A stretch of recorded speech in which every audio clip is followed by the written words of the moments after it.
बातमी कल्याणमधनं आहे। कल्याणमध्ये शिवसेनेचे माजी नगरसेवक मोहन उगले यांना एका महिलेनं मारहाण केली आहे। राणी कपोत असे या महिलेचं नाव असून रस्त्याच्या भूमिपूजन कार्यक्रमावरनं या दोघांमध्ये वाद झाल्याची माहिती मिळते आहे। ही घटना कल्याणची आहे आणि त्याची दृश्य सुद्धा आता समोर आली आहेत। शिवसेनेचे माजी नगरसेवक आहेत मोहन उगले आणि एका रस्त्याच्या कामाच्या उद्घाटनावरनं त्यांना राणी कपोत या महिलेनं मारहाण केल्याची माहिती मिळते आहे।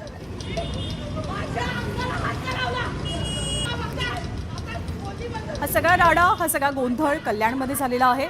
मोहन उगले ज्यांच्यावरती संबंधित महिला हात उगारताना दिसतेय ते शिवसेनेचे माजी नगरसेवक आहेत आणि ज्या महिलेनं हे कृत्य केलंय त्यांचं नाव राणी कपोत असं आहे।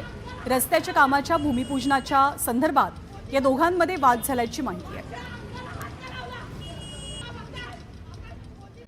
दरम्यान संतोष देशमुख यांच्या कुटुंबियांची आमिर खाननं जी भेट घेतली त्या संदर्भातली बातमी पाहूया।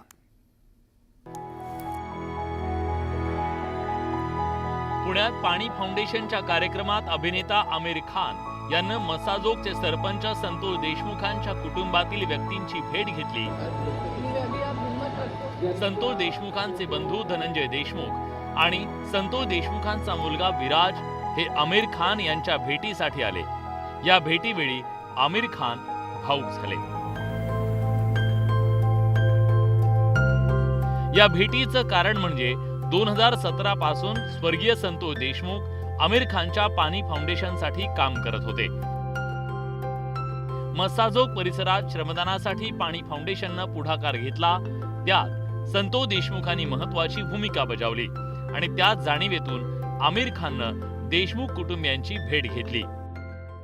त्यांनी जे माझा मुलगा आहे आणि जे माझा पुतणे आहे विराज आणि अनुज या दोघांना पण जवळ घेऊन एक आपुलकीनं कुरवाळलं, त्यांना जवळ घेतलं, त्यांना आधार दिला आणि खरंच त्यांचं योगदान असं आहे आमिरजींचं की ते खरंच एक पाणी माती आणि जे महाराष्ट्रातील शेतकरी आहे त्यांचे जे जुटलेले आहेत एक चालू फोटोशूटचा प्रोग्राम सोडून ते आले, खाली बसले, आम्हाला सगळ्यांना सगळं ऐकून घेतलं आमचं आणि आमचं सांत्वन केलं आणि खूप मोठ्या प्रमाणात धीर दिला।